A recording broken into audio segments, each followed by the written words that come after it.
тоқтадыңыз, сразу бірден П-ға қоймаңыз. Көлігіңіз егер автомат болатын болса, қыз келіншектер әсіресе сіздер үшін пайдалы болсын.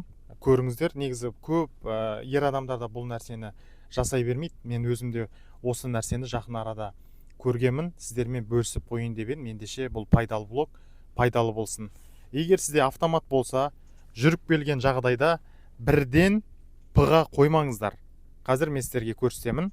Егер сізде автомат болатын болса, мысалға мына Д-да тұр ғой, келдіңіз жүріп, тоқтадыңыз, сразу бірден П-ға қоймаңыз. Керісінше, егер Д-да тұратын болса, мына келесіз, тоқтайсыз, содан кейін тормозды басасыз да, мына Н-ға қоясыз. Ручник болса, ручникті көтересіз, потом барып аяқты жібересіз. Кейіннен П-ға саласыз. Сонда автомат коробкаңыз сізге көбірек қызмет ететін болады. Егер пайдалы болса, осы нәрсені жасаңыздар.